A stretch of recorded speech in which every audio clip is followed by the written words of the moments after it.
Brixham, a fishing port on the English Riviera and home to the replica of the Golden Hind, was this year's venue for the Impala European Championship.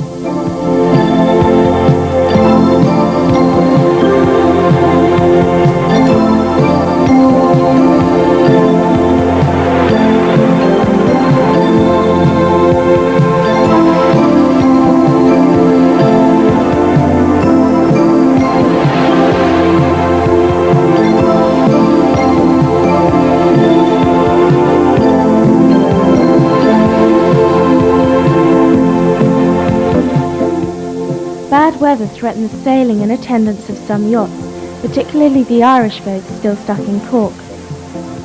John Murray, championship organiser, takes up the story. There are some people, one Scots boat has actually sailed 800 miles. The people from the south coast have sailed 100 miles directly into the wind to get here. The Irish coming over from Cork, as I say, we're not sure where they are at the moment. While the organisers were worrying about the weather, the crews were busy preparing their yachts. Implacable was replacing a wind indicator lost in Lyme Bay on the journey to Brixham, and battle flags were breaking out all over the marina. By Tuesday morning, weather conditions had improved for the first race. Beagle, the dark blue Irish boat, arrived just before the gun.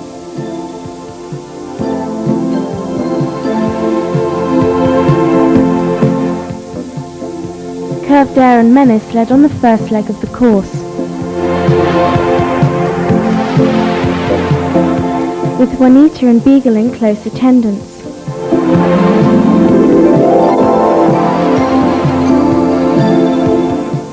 The squally conditions made for interesting spinnaker work at the first mark.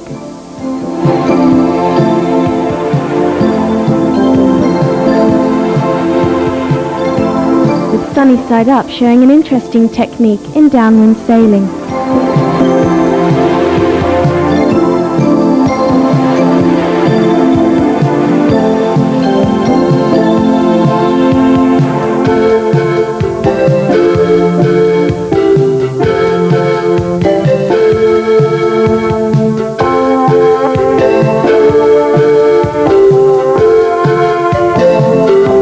Menace was now in the lead, while the championship favourite Beastie clawed its way through the field.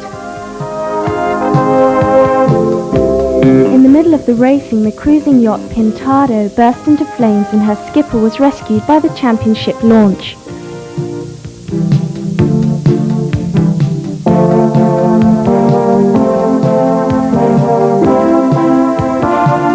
The Scots were busy losing members of their chorus line.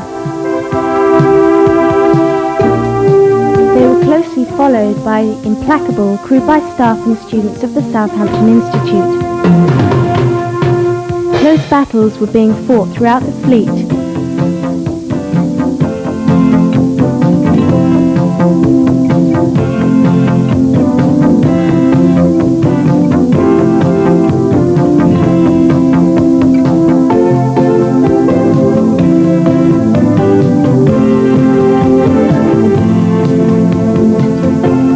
Intensified up the last leg, and Beastie fought through to pip Juanita on the line.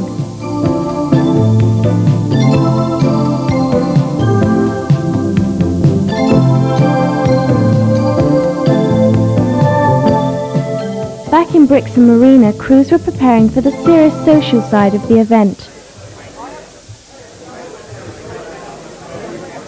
Brixham Yacht Club was the venue for the first evening's entertainment. Here the Commodore was organising a raffle on behalf of the Wrexham Heart Trust, as two competitors had survived heart surgery.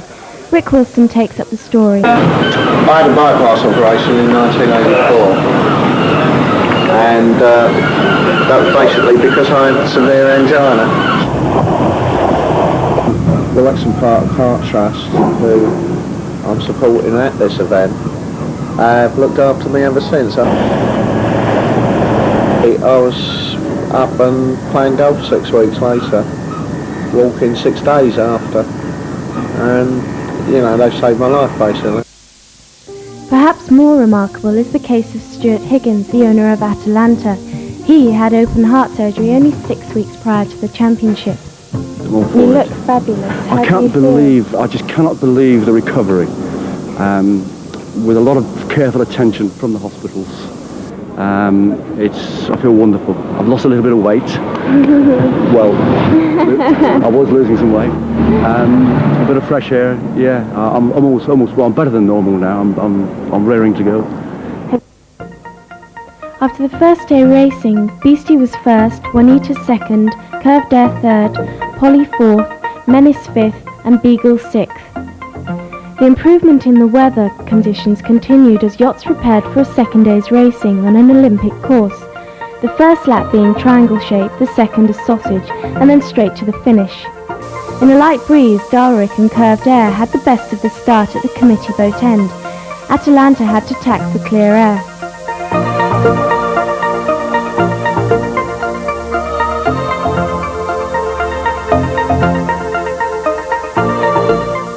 Further up the first leg, Dalric also tacked to look for breeze on the right-hand side of the course.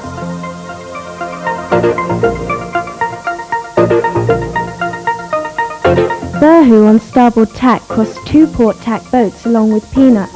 Charles Penfold's Beastie was first round the windward mark,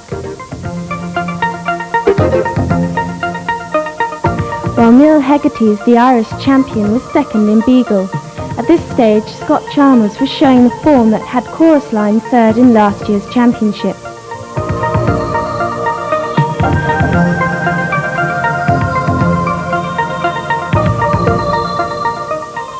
Polly, skippered by Phil Meekins and fourth the day before, was slowly making her way through the fleet. Here she leads the chasing pack down to the second mark. Beastie was still at the head of the leading group.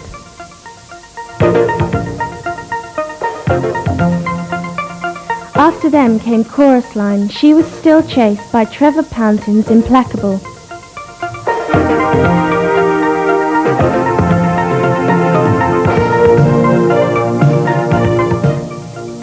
Then came Roger Morrison, Curved Air, with Polly and the chasing pack were close behind.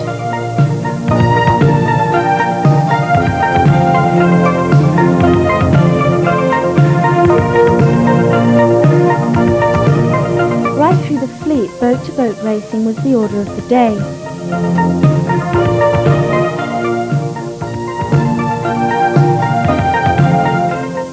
Maybe 2 was buzzing along with Fear Not, who was bringing up the rear.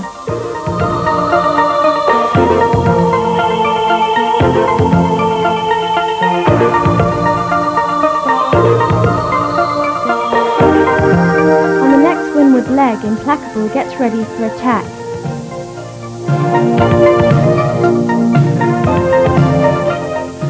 She has to dip to miss Beagle.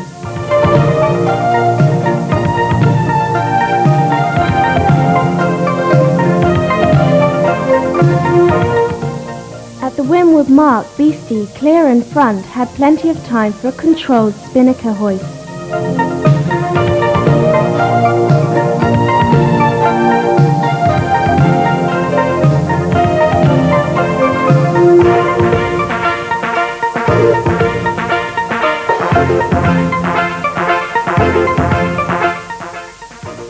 Beagle squeezed in next ahead of Peanut.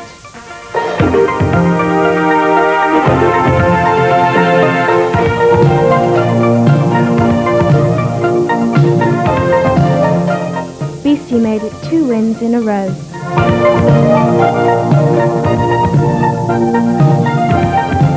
While Tim Rees in Menace slipped 2 ahead of Beagle. Next came Polly, Curved Air and Implacable. Charles Penfold's crew took an early lunch.